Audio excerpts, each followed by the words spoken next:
chrétienne. Je lisais, je voyais un journal comme ça. On est en train de dire, c'était à cette époque-là, on disait aux États-Unis, il y a des choses qui montrent que tu es chrétien. Vois la chaînette Nicolas Moussala. Bien aimé, retenez ceci. On peut poser des actes comme des chrétiens et on n'est pas chrétien. Voilà pourquoi ici je vous dis, Dieu ne cherche pas seulement des actions chrétiennes, mais Dieu cherche une nature transformée.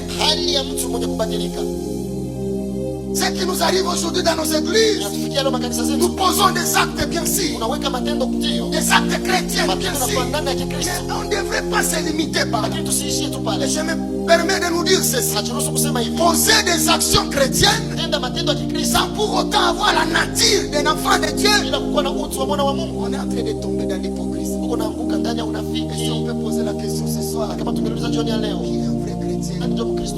La majorité nous allons soulever nos mains. Et qu'est-ce que Dieu qui sonde le cœur et les rêves? Qu'est-ce que lui fait qu'il peut dire? Bwana asifiwe sana. Le Saint-Esprit, il est celui qui travaille pour que nous ressemblions à Jésus dans notre être profond. C'est lui qui nous aide, c'est lui qui opère ces choses, c'est lui qui nous aide à la transformation et qui nous amène à la ressemblance de notre Seigneur Jésus. C'est le Saint-Esprit. Laisse-moi parler du caractère. Le caractère. Parce que ce qu'il va changer, c'est le caractère. Retenez ceci. Je ne me fatigue pas de vous le rappeler. Dieu n'appelle pas les qualifiés. Dieu appelle ceux qui ne sont pas qualifiés. Et une fois tu as accepté l'appel de Dieu, Dieu va d'abord commencer par travailler sur toi. Et lorsque je dis que Dieu travaille sur quelqu'un, il cherche à forger ton caractère afin de t'amener à ressembler à Jésus.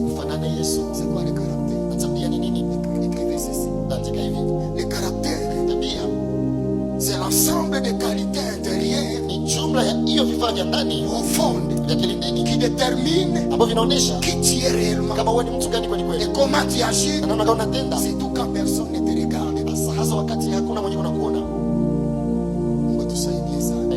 Le caractère, c'est l'ensemble des qualités intérieures, pas des qualités extérieures. Mais si nous disons des qualités intérieures, ces qualités sont profondes et ces qualités déterminent en réalité qui tu es réellement et comment tu agis, surtout quand personne ne te regarde.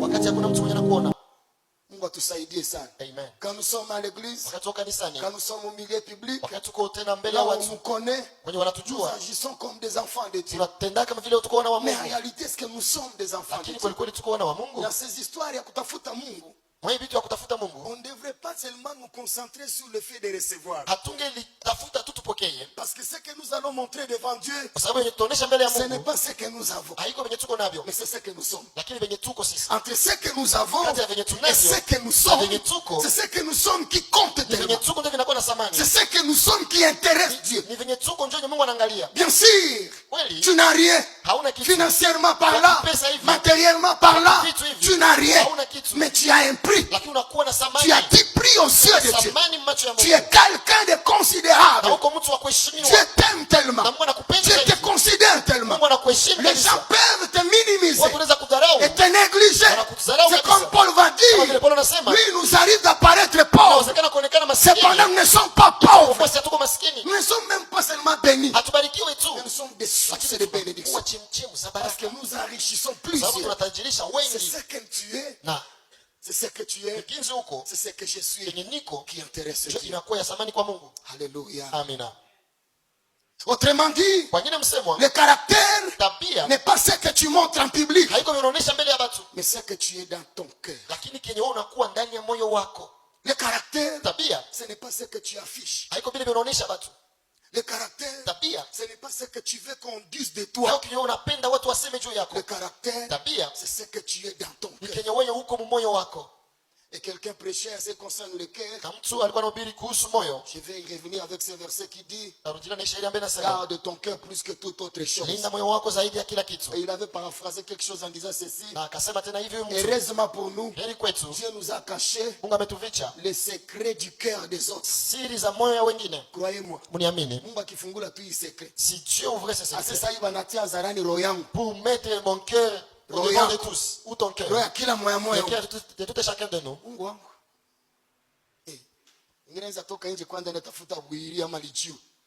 kumbi kitipe mimi naomba nake mimi naimba nake kumbi kinaniwazia mabaya hivi.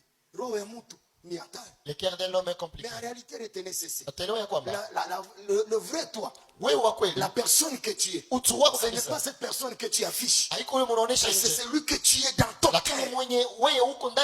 Pose la question à ton voisin. Qui es-tu dans ton cœur? Le cœur.